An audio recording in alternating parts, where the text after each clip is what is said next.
Hi viewers, welcome to our channel. ప్రస్తుతం మనతో పాటు సీనియర్ జర్నలిస్ట్ దాము బాలస్వామి వారితో మాట్లాడదాం. నమస్కారం సార్. నమస్తే.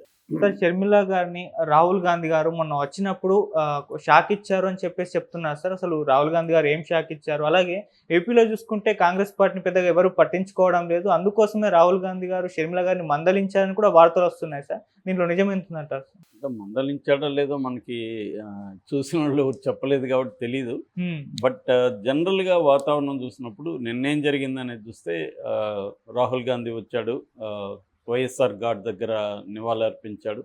దాని తర్వాత కడపలో సభ పెట్టారు, ఆ సభలో మాట్లాడాడు. ఆ సభలో మాట్లాడుతూ వైఎస్ఆర్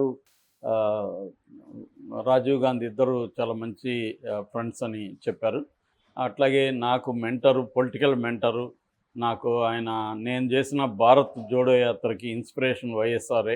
ఎందుకంటే ఆయన పాదయాత్ర చేసినప్పుడు నాకు చెప్పాడు, పాదయాత్ర చేస్తే ప్రజలతో మనకి ప్రత్యక్ష సంబంధాలు ఏర్పడతాయి, ప్రజల కష్టాలని మనం దగ్గరుండి చూడగలుగుతాము. ఎందుకంటే బయట ఉంటే మనకి వేగ్గా మాత్రం ఉంటుంది, కానీ పర్టికులర్గా మనుషుల్ని చూడడం వల్ల, వాళ్ళ కష్టాలని మనం వినడం వల్ల మనకి చాలా నాలెడ్జ్ వస్తుంది, ప్రజలకు సమస్యలకు సంబంధించి మనకి ఫస్ట్ హ్యాండ్ ఎక్స్పీరియన్స్ వస్తుంది అనేది ఆయన నాకు చెప్పారు. ఆయన ఇన్స్పిరేషన్తోనే నేను భారత్ జోడో యాత్ర చేశాను అనేది చెప్పాడు.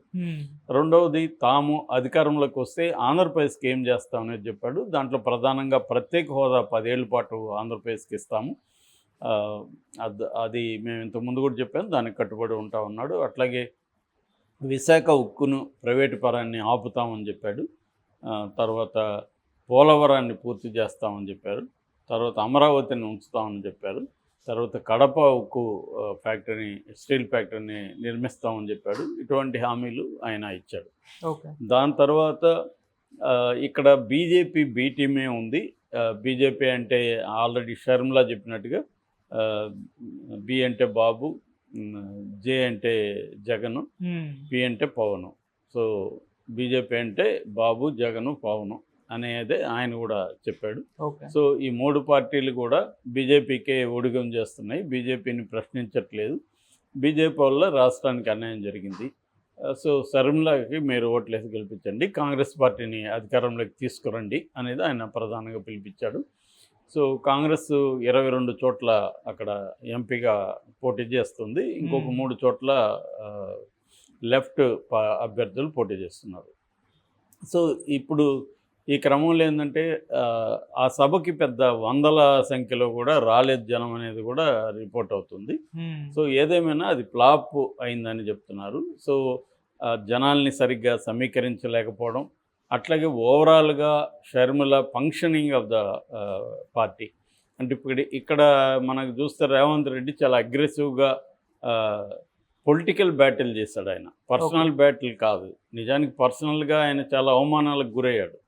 ఆయన్ని అర్ధరాత్రి 12 గంటల తర్వాత ఇంటి నుంచి ఎత్తుకు రావడం కావచ్చు, వాళ్ళ కూతురు పెళ్ళికి కూడా పోనీని పరిస్థితి కావచ్చు, జైల్లో ఉండి కోర్టు పర్మిషన్తో కొన్ని గంటలు రావడం కావచ్చు, ఇలాంటివి చాలా పర్సనల్గా కూడా చాలా అటాక్ చేశారు, కేసులు పెట్టారు ఆయన మీద. అప్పట్లో టీవీ ఛానళ్ళలో విపరీతంగా అతని మీద నెగిటివ్గా కబ్జాదారని అదని ఇదని చేయించారు. అయినప్పటికీ రేవంత్ రెడ్డి అంటే పొలిటికల్ బ్యాటిల్ ప్రధానంగా అటాక్ చేశాడు. దాని ఫలితం కనబడింది.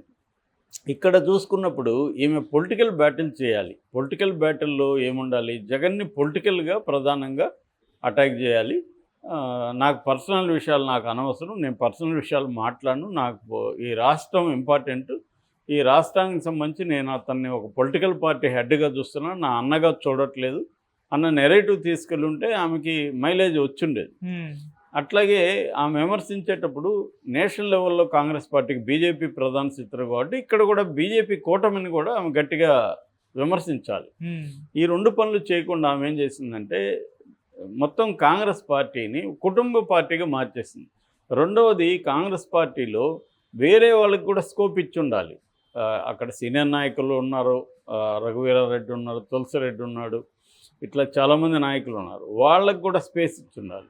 అట్లాగే ఒకరినిద్దరిని ఉమెన్ని కొద్దిగా బాగా మాట్లాడగలిగిన వాళ్ళని కూడా తీసుకొచ్చున్నారు. అంటే కాంగ్రెస్ పార్టీ పోరాడుతుందన్న విషయాన్ని పక్కన పెట్టి షర్మిల జగన్ వీళ్ళిద్దరి మధ్య ఏదో గొడవ అయింది. ఆ అమ్మాయికి ఏదో ఇప్పుడు ఆ గొడవని తీర్చుకోవడానికి జగన్ని ఇబ్బంది పెట్టడానికే ఈమె దిగింది అన్న వైసీపీ నెరేటివ్ ఏదైతే ఉందో దానికి దోహదం చేసేట్టుగానే ఈమె కార్యాచరణ అంతా కూడా ఉంది అక్కడ. అది ఓకే. మేజర్ షర్మిల చేస్తున్న తప్పు ఏంటంటే ఆమె ఒంటెత్తు పోగడు అంటారు కదా, ఒంటరి ఆమె ఏమీ ఎస్టాబ్లిష్డ్ లీడర్ కాదు. ఎస్టాబ్లిష్డ్ లీడర్ కానీ పోనీ ఆమెకేమన్నా కరిష్మా ఏమన్నా ఉందా పవన్ కళ్యాణ్ లాగా, అట్లా కూడా ఏమీ లేదు. ఏమున్నా ఆమె అదేమంటారు లెఫ్ట్ ఓవర్స్ అంటారు, అంటే వదిలేసినాక ఏదైనా ఉంటే ఈమె ఏరుకునే పరిస్థితి అనమాట. చేలల్లో వడ్లంతా తీసుకెళ్ళినాక రాలిపోయి ఉంటాయి. సో అట్లాగా వైఎస్ఆర్ లెగసీ అంతా ఈయన కొట్టుకుపోయాడు జగన్. మిగిలింది ఏమైనా ఉంటే దాన్ని లాక్కోవడానికి మాత్రమే ఈమె ప్రయత్నిస్తుంది. అది కాకుండా ఆమె పార్టీని ప్రొజెక్ట్ చేస్తుండాలి. అంటే పార్టీని ప్రొజెక్ట్ చేయడం అంటే కాంగ్రెస్ పార్టీ ప్రధాన అజెండా ఏంటి, కాంగ్రెస్ పార్టీ ఏంటి, కాంగ్రెస్ పార్టీని చేస్తున్నప్పుడు మిగతా నాయకులను కూడా రంగంలోకి దించడం, ఇంకొంత ఒకరిద్దరిని స్త్రీలను తీసుకొని ఉండడం, ఈ పనులు చేయకుండా ఒంటెత్తు పోగొడుతూనే బిహేవ్ చేస్తుంది. దానివల్ల అందుకని బిగినింగ్లో మనకి చాలాసార్లు మనం కూడా చెప్పుకున్నాం, ప్రియాంక రాబోతుందంట, ఖర్గే రాబోతున్నాడు, రాహుల్ రాబోతున్నాడు, సిద్ధరామయ్య వస్తాడు, డీకే శివకుమార్ వస్తాడు, రేవంత్ రెడ్డి వస్తాడు, సునీల్ కనుగోలు స్ట్రాటజిస్ట్ వస్తున్నాడు. ఈ బిల్డప్లంతా బిగినింగ్లో పడ్డాయి. తీరా చూస్తే మెల్లమెల్లగా తుస్సు అయిపోయింది. ఈమె ఎంతసేపు సునీతను పక్కన పెట్టుకొని ఎంతసేపు జగన్ వివేకానంద రెడ్డి హత్య ఇది తప్ప వేరే విషయాలు లేవు. ఇది మేజర్ ప్రాబ్లం. అంటే కాంగ్రెస్ పార్టీగా ఇప్పుడు షర్మిల లేకపోతే కాంగ్రెస్ పార్టీ ఇలాగే బిహేవ్ చేస్తుందా? అక్కడ షర్మిల లేదనుకున్నాం, కాంగ్రెస్ పార్టీకి ఇంకొక నాయకుడు ఉన్నాడు, అప్పుడు ఇది ఎట్లాగే ఇదే వివేకానంద రెడ్డి హత్య మెయిన్ ఇదవుతుందా? ఇదే జగన్ మీద తన వ్యక్తిగత పోరాటం మెయిన్ అవుతుందా? అప్పుడు అవ్వదు కదా. అలాగే ఈమె కూడా చేస్తుండాలి. అది చేయకపోవడం వల్ల ఏమైందంటే వ్యక్తిగత స్థాయికి ఇది అయిపోయింది. దాంతో జగన్ కూడా ఈమె పొలిటికల్ యాంబిషన్ని నెరవేర్చలేకపోయాను కాబట్టి ఈమె నాకు యాంటీగా మారింది, దాన్ని చంద్రబాబు రేవంత్ రెడ్డి పెట్టుకున్నారు అన్న ఒక నెరేటివ్ తీసుకున్నారు. దానికి తగినట్టే ఈమెను విపరీతంగా తెలుగుదేశం మీడియానే హైప్ చేసింది విపరీతంగా. సో దీంతో ఏమైపోయిందంటే కాంగ్రెస్కు ఒక సపరేట్ ఎంటిటీ కోసం షర్మిల ట్రై చేస్తుంది అనేది పోయేసింది కంప్లీట్గా. అసలు కాంగ్రెస్ పార్టీ అనే కాన్సెప్టే పోయింది. సో ఇది కాంగ్రెస్ పెద్దల్ని ఇబ్బంది పెడుతుంది. వాళ్ళు ఎందుకు ఈమెను తీసుకొచ్చారు? ఈమె కరిష్మా ఉందని కాదు, వైఎస్ఆర్ లెగసీ ఉంటుంది, ఈమె కొంత వైఎస్ఆర్ లెగసీని కొద్దిగా మనం తీసుకుంటే కొంత బతికిస్తుంది కాంగ్రెస్ పార్టీని అనేది కదా వాళ్ళ ఉద్దేశం. ఇక్కడ ఆ ఉద్దేశం నెరవేరినట్టు కనబడలా. కనీసం నెరవేరుతుందో లేదో పక్కన పెడితే కనీసం ఆ వైపుగా ప్రయత్నించాలి కదా. సో అంటే మామూలుగా డైరెక్షన్ ఈజ్ వెరీ ఇంపార్టెంట్ అంటారు పొలిటికల్ పార్టీలు. నువ్వు ఏ డైరెక్షన్లో వెళ్తున్నావు అనేది చాలా ఇంపార్టెంట్. ఈమె డైరెక్షన్ అనేది రాంగ్గా వెళ్ళిపోయింది. అందువల్ల ఎక్కడికి కదలకుండా ఒకచోట ఉన్న ఫీలింగ్ వచ్చింది. అసలు కాంగ్రెస్ పార్టీ ఊరికే నాయిస్ తప్ప సౌండ్ లేదు. సౌండ్ వేరు, నాయిస్ వేరు. ఇటువంటి ఒక కలగాపులగమైన ఒక నాయిస్ లాగా ఆమె అయిపోయింది. ఒక జోరీలాగా మీడియాలో ఇది చేస్తుంది తప్ప ఈమెకు కేఏ పాల్కి పెద్ద తేడా లేదు. సో అంత తప్ప ఇంకేమీ జరగలేదు. ఇదేదో మెలోడ్రామా లాగా అయిపోయింది వీళ్ళది. సో ఆ మెలోడ్రామా రాజకీయాలని ఈమె తీసుకొచ్చింది. సో ఖచ్చితంగా మందలించారో లేదో మనకి చెప్పలేం, కానీ ఖచ్చితంగా వాళ్ళు అప్సెట్ అయ్యే అవకాశం అయితే కనిపిస్తుంది. అప్సెట్ కాకపోతే వాళ్ళు కేంద్రీకరించి ఉండేవాళ్ళు కదా, ఎంతో కొంత ఇక్కడ మనకి మెరుగుపడుతుంది అని చెప్పి. అటువంటి కేంద్రీకరణ జరగలేదు ఇక్కడ.